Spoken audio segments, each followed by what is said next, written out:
being recorded today to add to our library of resources, and we appreciate you all joining us today. So we want to welcome you and sharing your time with us. Especially want to say thank you to Ezra and Belinda for offering to share their knowledge and experience with us. And just to introduce myself, I'll be facilitating today's webinar. My name is Althea Walker. I'm NESPER's Hopi and Gila River and the Director of Community Resilience for the Climate Science Alliance. And we wanted to thank the California Endowment for supporting us in these efforts and allowing the Climate Science Alliance and Resource Media to come together to build partnership and share collective resources with you all. And I always forget this, but let me not forget right now and share my screen with you all. Are you able to see that? Yes. And so, yes, we're thankful that you all could join us. I did want to share a few things with you before we get into introductions from Belinda and Ezra, and one of them being just an introduction of the Climate Science Alliance. And if you aren't aware or familiar with who we are, we're a small but mighty boundary spanning organization based in San Diego on the lands of the Kumeyaay. We were established in 2015, and we've been working on transformational climate adaptation ever since. So we just wanted to invite you, if you aren't already, to subscribe to our newsletter, as well as follow us on all the social media to learn more about opportunities like this one that we're hosting today. And we just wanted to remind everybody about our community agreements and these principles that we always gather under. And so just making sure we create a fun and safe learning environment, that we refrain from self-promotion, that we respect the confidentiality of anything shared with us today, and that we uphold the values and protocols of Indigenous data sovereignty. And some of the things we'll be learning about today include crafting eye-catching social media graphics, mastering essential communication strategies, and telling a compelling story. And so, yes, I want to pass it over to Ezra and Belinda to introduce yourself, and then from there we can get into your presentations. And I think with the size of this group we have here, please feel free to ask your questions in the chat as we go along, or raise your hand and we'll be sure to address them as they come up. So I pass it over to Ezra and Belinda. Thank you.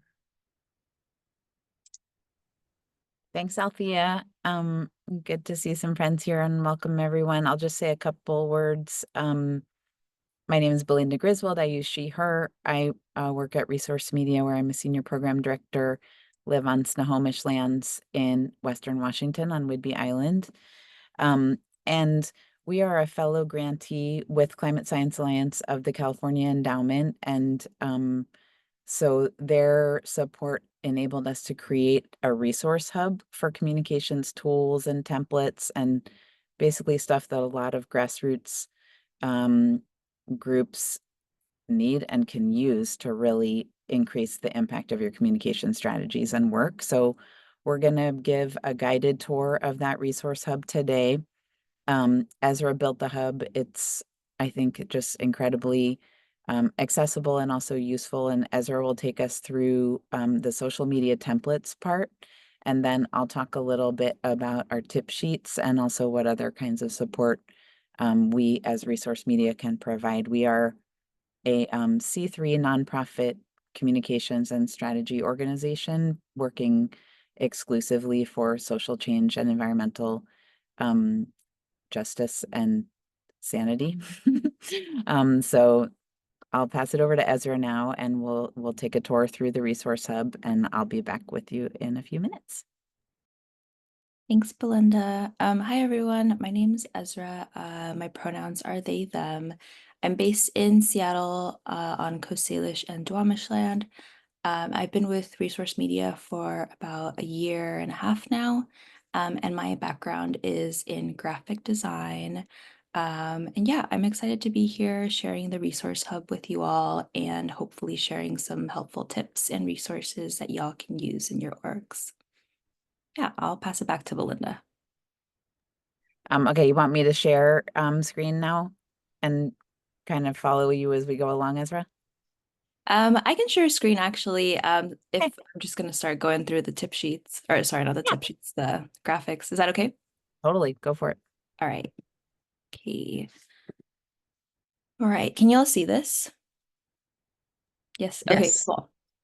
So this is the resource hub that Belinda and I put together, and it just kind of starts with this intro about what it's about and what it's for. We also added a contact email just in case folks have any questions. And I'm monitoring that so we can get back to you pretty quickly. These are the social media graphics that we created. They're kind of branded in this like particular color palette and style, but they're all really flexible. So when you open them up, you can change the fonts, you can change the colors, the photos, just to really make it align with your specific brand and what you're trying to accomplish.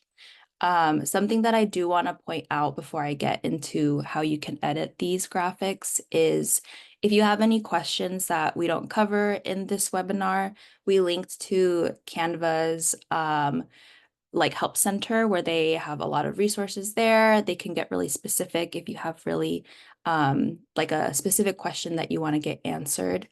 And to create a Canva account, it is free, and we have that linked as well. So yeah, it's all up here. And some of the graphics that we created for folks are just a general like social media announcement post where you can put a photo, a heading, and some copy with a call to action. We put that in two different layouts. There's this like square layout and this more rounded layout with the header text popping out a little bit more and some different colors. We also created a bar graph layout where you can share some data. We also created a hiring post where you can share new job announcements, add a small blurb, and also link to the post. We created a template for quotes and filled it in here. And we'll also show you how you can add a photo and do some cool effects with like removing the background. The other templates are maybe announcing a new staff person that you have, and you can add a photo of them as well as a little bio about who they are. And then lastly, we added a video template that you can populate with some photos, maybe some moving stills that you might have, and some text on screen. And then also just one more, just like general social media posts where you can just have like a header. But this one is more focused on text if you don't really want to emphasize a photo. So I'm just going to walk you through how you might edit some of these. So let's get started with the square post. So you're just going to click on that, and then it's going to take you to this page where you're going to click Edit Template. And what that means is basically that anyone who uses this graphic, they'll be able to start with a completely fresh new layout. So it won't edit the permanent template. So that will always stay the same. So when you open a new one, it'll always start fresh. But when you do use a new template, it will populate into your specific Canva library. So you can go back and edit that one.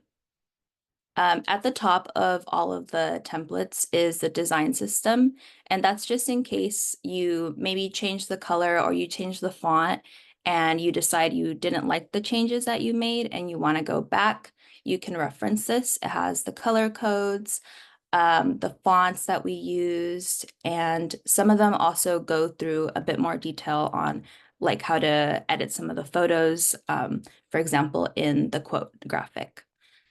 So for this one, how you would edit the text is you would just click on it and highlight and start kind of manipulating it. So let's say I want to change this, and I'm just going to put test. So that just kind of edits it, and you can do the same thing here.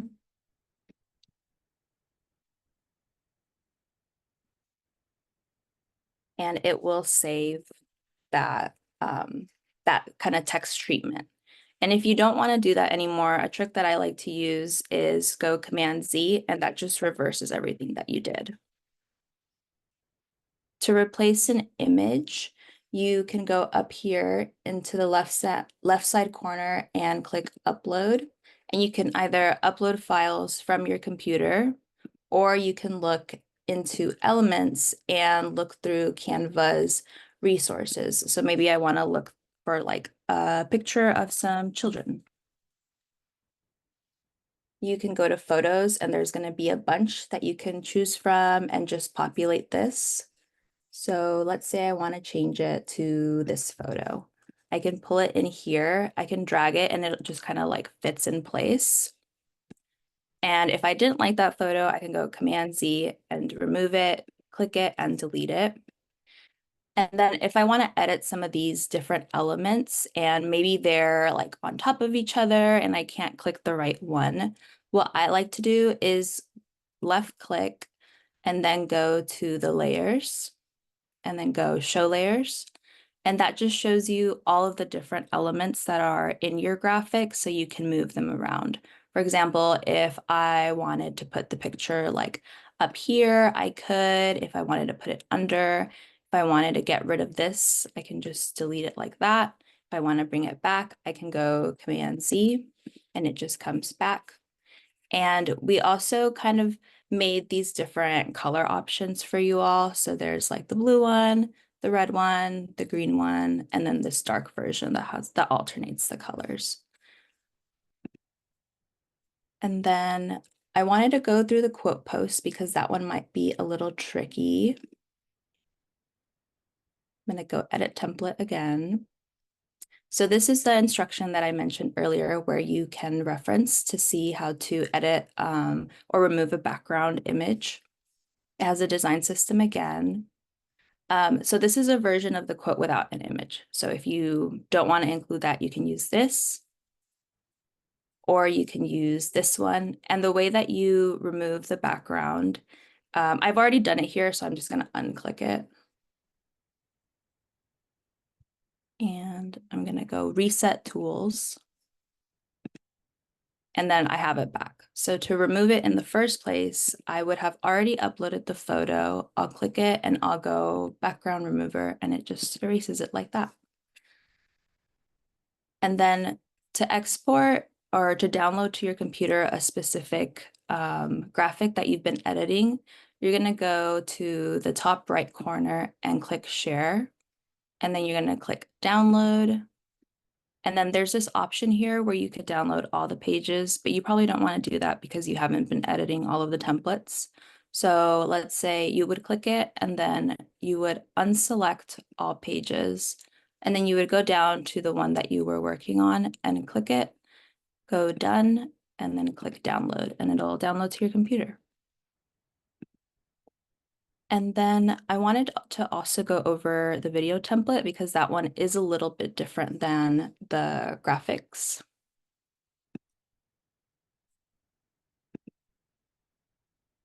So with the video template, the thing that is the most different is that it's in this like vertical layout, and you can edit some of the photos in the background. So these are just placeholders.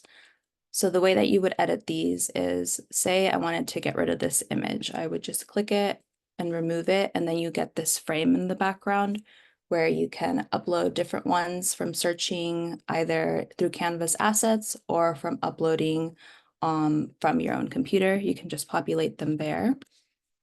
And then you can also edit the text pretty much the same way that you saw in the previous graphics, just highlight and start typing.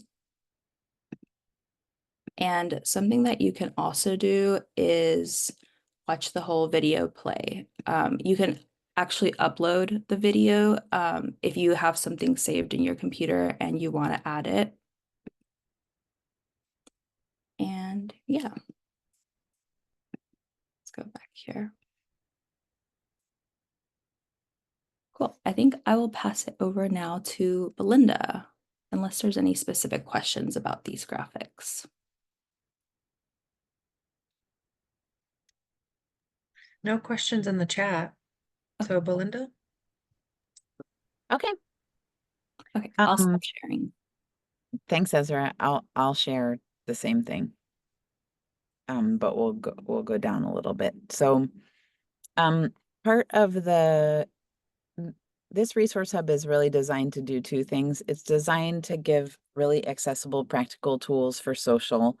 As I'm sure everyone is living, the fundamentals of any good communications game these days are on social. So we really wanted to highlight those tools and templates for you to use and for all of your partners to use, really. This is totally open source, and anybody who wants it or wants to use it in the service of environmental work and environmental and climate justice is most welcome to.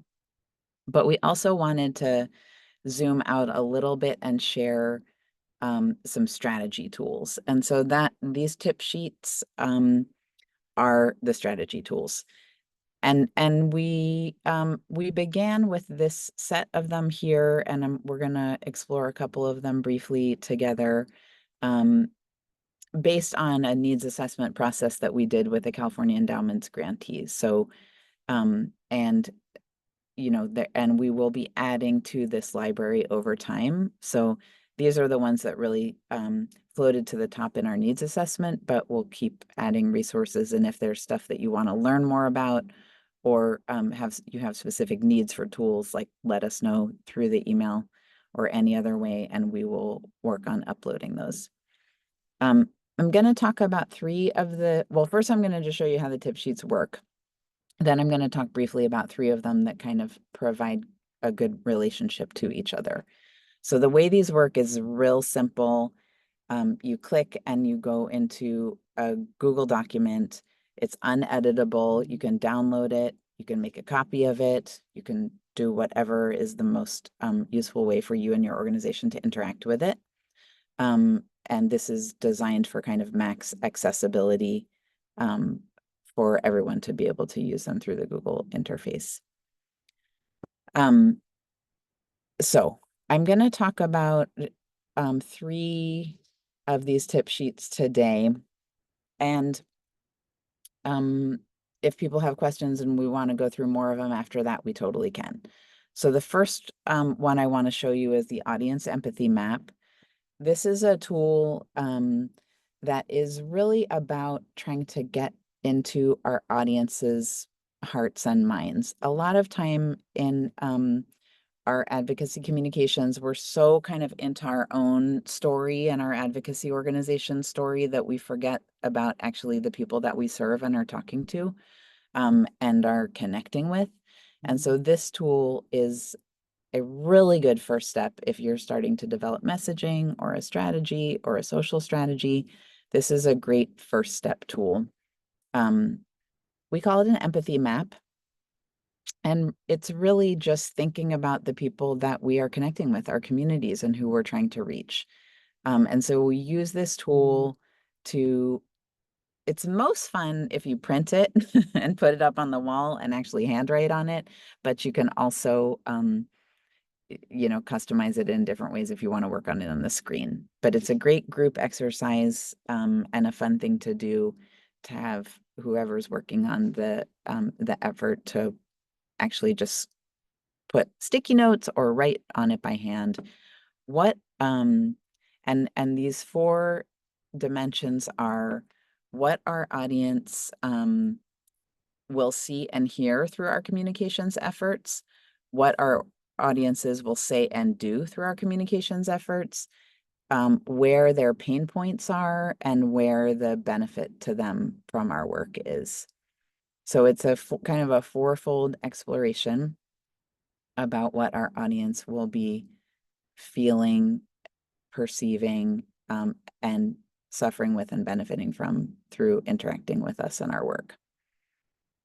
The second page of the empathy map starts to take that and into a slightly more structured message development process. And this is a little more wordy, but I think we find it to be useful. We just spend a little bit of time on based on that empathy map that we did up above, what does our audience currently think about the issues that we're communicating about? How do they feel about them? What are they doing about them, if anything? And then we have a little bit of space there for relevant messaging, some brand considerations, and a call to action, or what we're asking folks to do based on how we communicate with them. So this one is a great place to start, I would say. And it was a fan favorite of the folks who registered for this webinar, so I wanted to start with it for that reason as well. The next one I'm going to talk about is the message box. This is a tool it's kind of like it's the guardrails tool. Is really what it is. As we start to develop messaging, we often, I'm speaking for, our larger movements for social and environmental justice, get a little bit hemmed in by our opposition's messaging and how our opposition talks about us and talks about our issues. And this tool is a way to help us really identify how we see ourselves and double down on that and not fall into the terrible pitfall of repeating what our opposition says about us. So it's a real simple tool. It's a visual tool. And again, you can use this all kinds of ways. You can make it a fun group real life exercise. People can work on it together on Zoom, on a whiteboard. And the tool is just this fourfold matrix, right? What we say about ourselves, so this is our message, and what we say about our opponents, and then what our opponents say about themselves and what our opponents say about us. So before we scroll down to the next part, take your time with this part. It's a really helpful exercise for lots of things, including our messaging guardrails, to think a little bit through what the core of what we are trying to say about our work, and what we say about those who oppose our work, and then to think through what they say about themselves and what they say about us. So the reason that we do this is so that we can do this. We want to stay super laser focused on what we say about ourselves and what we say about our opponents.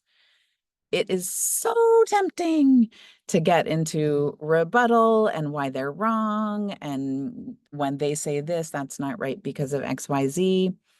What we know from cognitive science is that when we repeat opposition messaging, people remember the opposition's message. Like straight up, there's no fuzziness in the data about that. When we repeat opposition messaging, it sticks. And our messaging does not get through. So that's why there's a big red X there. We try at all costs to avoid repeating what they say about themselves, and especially what they say about us, because that can be really quite damaging. I want to say there's one little teeny exception sliver here. And that is if you're in a campaign or a fight or a situation or an effort where your opposition has like totally monopolized the field, like 100%, like is controlling the narrative. And we've all been in situations like that, and it's really difficult to deal with and hard. When that is the case, and if you want to talk about whether that is the case, just like call us or drop us an email and we'll talk to you about that. But it does sometimes happen where the opposition is dramatically controlling the entire narrative space. And when that is true, sometimes we may have to say a little bit about their narrative or about their message. And so, as with all things, I'm giving you the sort of golden rule, but there is a narrow exception there for that pretty unusual situation when the opposition is controlling the entire narrative. And so we can talk more in a minute if people are curious about what that looks like and how we would navigate that. But I just wanted to mention that as an exception. So that's the message box. Here's an example that I'll give folks just a second to look at. And this is from our Fights Around Gas-Fired Power Plants. And this just gives you a feel, right? Every issue is different, but this one gives you a feel for why it would be so important to stick with our framing over here on the left, and why it would be so important to not repeat the very, very well-funded, very fancy, very persuasive messaging that the opposition has developed with their bazillions of dollars in focus groups, which we don't usually have. So that's an example of how we might, kind of the level of detail that we might give for our messages and their messages, just to help us be aligned either in coalition or organizations about what we're gonna talk about and what we're not. Okay, I'm going to now talk about one last tip sheet, and then we'll, oh yeah, good, we're doing good on time. Hopefully have a full half hour to have questions and conversations. The third tip sheet that people said they were most interested in is this media relations one. Because this stuff is not intuitive. And this tip sheet is kind of a first exploration into media relations 101. So there's definitely a 201 and a 301 and a 401, and we know that the media landscape is constantly changing. But this is some kind of basic best practices and processes that we think can really support grassroots advocacy work. We are particularly focused in this thing around reporters, even though there are not nearly as many reporters as there once were. They still exist, and they are still always very, very hungry for stories, especially clickbaity local stories. And so this tool is really about understanding what they need so that we can package up our community stories in a way that's going to get traction and get in to the local, usually the local outlets that are most persuasive on local decision makers. So there's a little bit here about what reporters are looking for and need that it should guide how we orient packaging our stories. It should not necessarily guide how we think about identifying our own stories, because not all stories are great for media outreach, and that's fine. But for the ones that we think we might want to do media outreach for, these are the sort of five-fold set of needs that reporters have. This is probably the most useful part of this whole thing. And I was thinking about this the other day. I'm like, maybe we should have just had these 4 bullets here about what makes a good story. Because what makes a good story for reporters and media makers is not necessarily what makes a good story for the rest of us, particularly advocates, right? We have a really different lens or understanding of what makes a good story from media creator stories. So this is through their eyes. Something that's happening now or really soon, something that's grounded in the place that the news outlet covers, where there's like something actually alive. There's got to be a conflict. There's got to be there's got to be tension. And there's got to be real people who are actually participating in the issue. So those 4 things are essential. All 4 of them are essential. It's pretty difficult to successfully pitch a media story without those 4. Here are some pieces that are also, important and should be included. And again, we can talk about these in more detail in the conversation afterwards, but shared values, have like a human interest side, have a villain. Villains are really helpful for stories, and heroes are also really helpful, and solutions. And if you're doing TV or radio or TikTok, good visuals and music and sound are important as well. We spend a little time in this tip sheet about what makes a good spokesperson. Good in quotes, we should probably put it in quotes. A lot of people can be really incredible communicators and not particularly good spokespeople for media outlets. So this is through that lens again. And then we have kind of a checklist kind of process here for what makes sense to do before you approach media outlets. So that, because we've seen this many times, it sometimes happens where like, we have a great story, let's call. And somehow that day the reporter picks up and they're like, oh yeah, I'm into it. And we're like, oh, we don't have the messenger prepared, right? We don't have everything we need. So reporters don't usually answer the phone or respond to emails, but we always want to be prepared as if they're gonna. And we want to have everything packaged up, including these 6 bullets.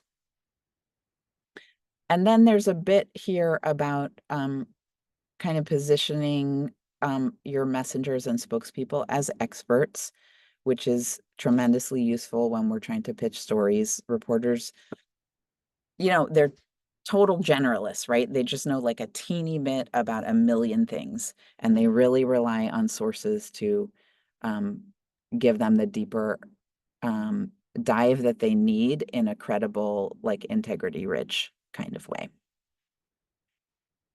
There's a bit on guidance about how we talk to reporters. And then there's the whole enjoy it part, which is really important. Media work can be hard. Relating with reporters and media makers can be hard. So we really just want to remind folks that the storytelling piece is about a lot of really important things, including healing and joy and connection. So we do this hard work in order to create, package, and get published stories that are really gonna move the needle in the real world and feel good, or feel empowering, even if they're very, very difficult. So 12:03. Okay, let's stop there and have some time for questions and curiosities and Yes, we have a hand up. Kimmery? Oh, hi. Sorry, I can't get my darn video to work, but I'm here. I Hi, exist. Kimmery. Hi. So I just wanted to emphasize the part about Twitter and everything else. So my quick story is that years ago, Belinda made me get on Twitter. And I was like, I don't want to be on Twitter. Why should I be on Twitter? What a waste of time. Well, reporters are out on Twitter. And so, after building up the Twitter presence, it's so funny how you get to know people on Twitter. Sorry, I can't use the new name. It makes me crazy. And that has led to a number of reporters calling me for quotes, background information, etc. So anyway, that's my story. Belinda, could you just touch a little bit more on, because God, Twitter, LinkedIn, such a time sink, how you've seen that pay off with getting, reporters going, oh, right, Kat, she's, I've communicated with her, she's posting my stories, and commenting on them. So could you talk about that a little bit, Belinda? Sure. Yeah. So that gets back to the sources thing, right? Especially in the current media universe where there's kind of a lot fewer reporters. They're a lot more pressed for time, both in radio and TV, and the few remaining newspapers that we have. Also, we're living in an ultra saturated social influencer landscape, right? And so one thing that reporters and editors are really looking for even more now than usual, than even in the past, is like reliable sources that they can trust that are going to kind of like give them an understanding of the issue and what's at play and why it matters. So what Kimberly's talking about is using social, not just for base building, which is frankly its most useful function, but to position yourself as a credible, reliable source. And I would say particularly like in, say, local media markets, like let's talk about San Diego, for example, or Seattle. Reporters follow people, particularly on LinkedIn and X, formerly Twitter. And they spend inordinate amounts of time look on social like the rest of us do. So providing meaty content on X and on LinkedIn in particular it's a very good complementary strategy for media relations. Particularly because the minute you pitch a reporter a story in the media relations bucket right now, the first thing that they're going to do is look you up on LinkedIn and Twitter. So when pitching, be sure to have your organization or your individual Twitter, X, or LinkedIn profile robust enough to be like, the reporter looks at it and they think, okay, this person is like grounded in this issue and is worth talking to. There's a whole nother set of things about social that we're not going to go into today, but we have a bunch of tools on our website. And also, if folks are interested, you can reach out to us to go deeper into all the many other important uses of social. But for the media relations part, that hopefully should do us for now. We Does that have make sense? one other question. If you could go back to the empathy mapping and provide a specific example of how to use it. Oh, yeah, sure. Let's do that. Okay.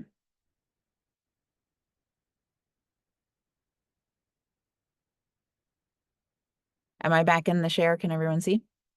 Yes. Okay. Okay. So I think we'll actually do a slightly anonymized, very recent example that we're working on right now. We have a few climate justice grassroots groups that need to reach climate funders. Because climate funders are important, as we all know. And they are creating a video collateral that's going to be used like at conferences and on social and in one-on-one meetings to reach these climate funders. What those folks did was they took this empathy map. So the audience is climate funders, pretty kind of micro audience, but it's always good to have a micro audience, not a macro audience, because you can be a lot more effective in thinking through their perspectives. And basically we work to fill out, how do we want these climate funders to feel? What do we want them to hear and see when they relate with this video storytelling? We want them to see, in this case, actual real places and real people doing real work on the ground that's working. What do we want them to say and do? We want them to be like, wow, that is worthy of investment. Their pains are that everyone in the universe is asking them for money and they don't have infinite money, even though it usually seems to us like they do. And their gains are kind of twofold. If they step forward and are funding in the space that we want them to fund, they both will burnish their own brand as funders that are funding impactful work, and we want them to feel like they're actually moving the needle, because most of them are pretty principled underneath all the weirdness, and they do really want to see the philanthropic dollars flowing in a way that actually makes a difference. In that case that I'm talking about that we're working on right now, this is a little more mechanical. So we have the audience that was the climate funders. We have the campaign, which is a video. It's a 6-month time frame, and the groups, because it's often coalitional. And I'll just say a little bit about what we filled in here. What our audience currently thinks is, this climate funder audience is like, they're sort of desperately trying to find silver bullets, and we need to help them understand that there are no silver bullets.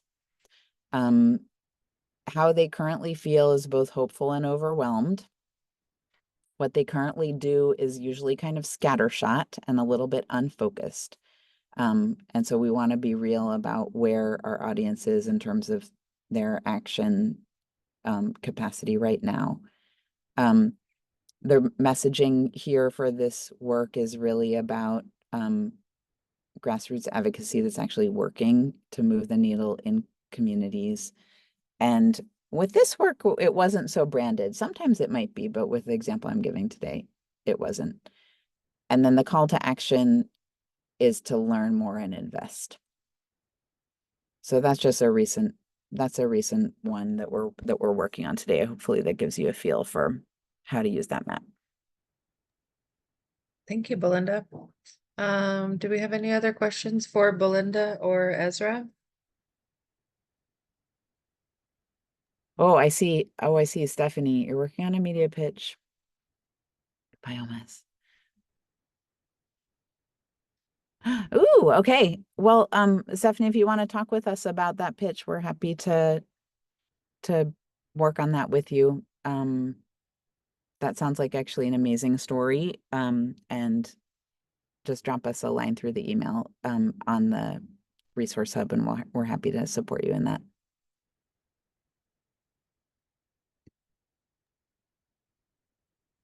Thank I'm going to say you. one other thing about that too. Sorry, since we're not quite done with time. Okay, so everyone has seen a million times a kind of like one-off splash story of like, there's a terrible thing happening in the community is mobilizing to fight back and make a difference, right?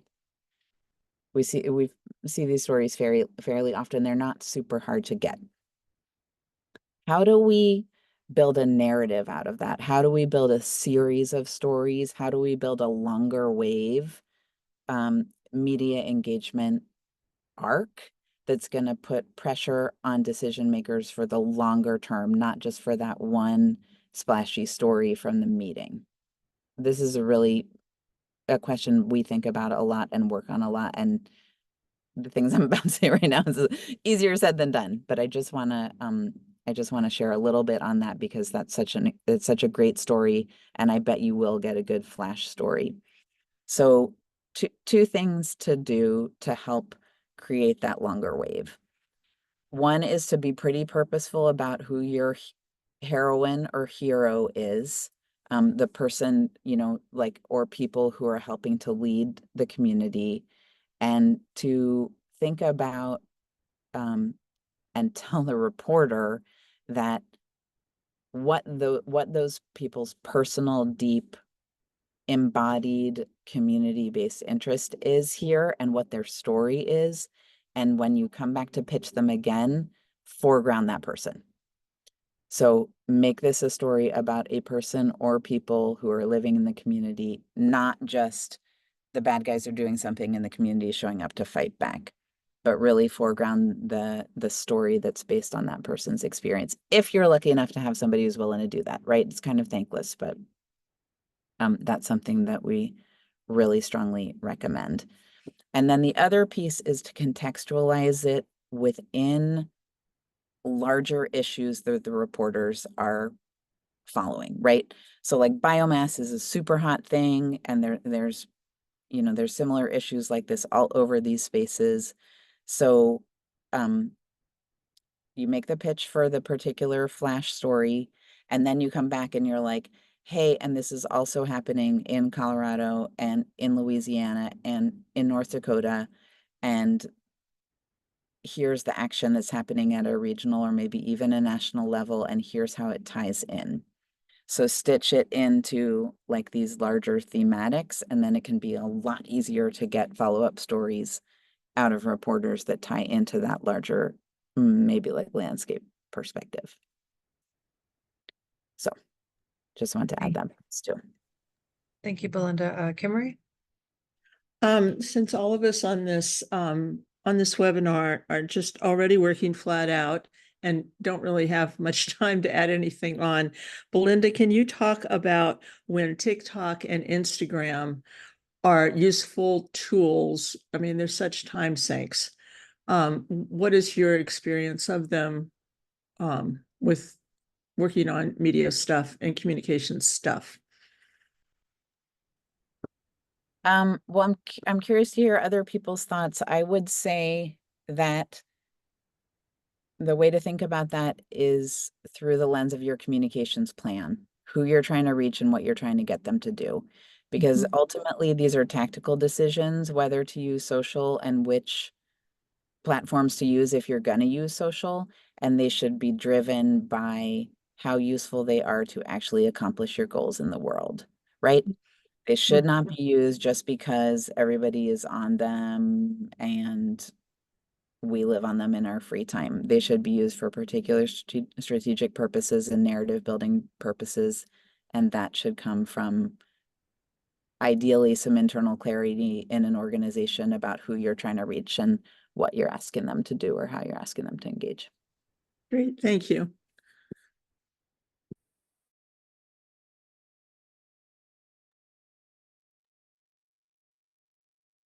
Any other questions for Belinda or Ezra?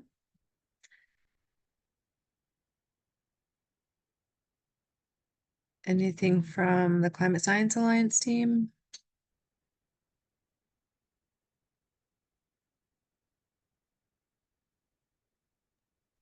Oh yeah, Stephanie, I see your chat.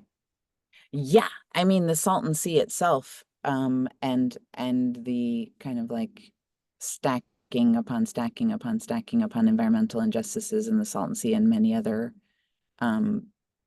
places is a great way to tie in and to create some more thematic, longer range stories for sure.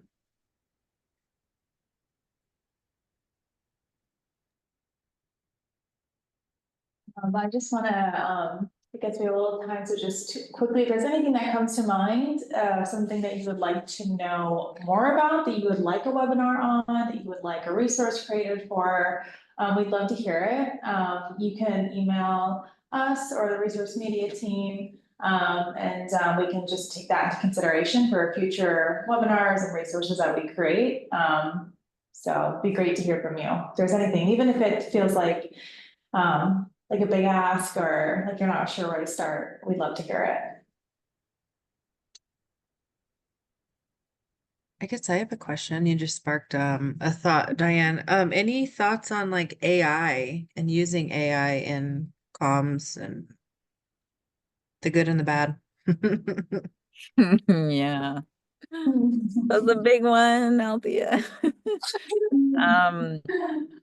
We're crafting an internal, and Ezra probably has way more helpful stuff to share on this than I do. We're crafting an internal like ethical AI policy that we can, I hope, start to share with partners for people to use as you see fit or tailor. You know, what we see is that, well, I'll speak to the word side and maybe Ezra, if you don't mind speaking to the visual side. From the word side, it's incredibly useful for first draft and for initial versions of things. I mean, it's such a huge time saver and so incredibly helpful for that. So we do use it for that. However, it makes so many mistakes and it uses so many words over and over. Like its current favorite is, I think, unprecedented. Like every paragraph is unprecedented, you know? And you're like, well, if it's unprecedented, why do you say it was unprecedented the paragraph before? So for first draft and for kind of brainstorming and jokes and metaphors, it's amazing. And then we always have to edit. And then I'm really curious what Ezra's going to say about the visual side. Yeah, I would agree with Belinda for the visuals as well, that it's a good resource for like generating like a first draft if you just kind of want to get something created and maybe show that to like a designer, your design team. But I would really hesitate to upload any images that you have to it or any of your logos. because you will lose the copyright to that. And the learning model will then have it. So yeah, I would really hesitate to upload things to the AI, especially if they're sensitive to like your organization. But yeah, I do think it's a good resource for creating those first drafts. But yeah, I think you always just need to have like a person after that taking that draft and doing something with it to make it unique to your org. Interesting. Thank you. We have about 9 minutes left. Any other last questions, thoughts before we wrap up?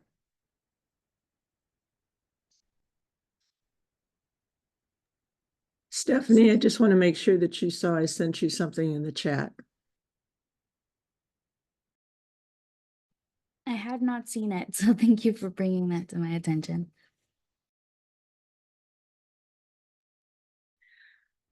All right, well, in the chat box, I put in our General Climate Science Alliance email if you want to reach out for anything. And then Belinda and Ezra, if you want to share your email as well. But feel free to reach out to us. We're here to help and support one another. So we thank you for joining us today. Again, follow us on the social media platforms, as well as subscribe to our newsletter. If somebody could put that in the chat really quick. But I'm assuming because you attended today that you're connected through either CSA or Resource Media. Yeah, we'll send the recording link to everybody with the email address that y'all provided. So we'll make sure to include those links for our newsletter and anything from Resource Media as well. So yeah. And I just put our website in there too. We have a toolbox link. So if you're looking around for other tools as well, those are all free for anyone in our movements to use through our Resource Media website too. All right, well, thank you, everyone, and thank you, Belinda and Ezra, for sharing your knowledge and experience with us. Thanks, Climate Science Alliance, for being awesome and doing such awesome work. We really are big admirers of your work, so thank you. And thanks for inviting us. Thank you. Thank Take you. care. Bye.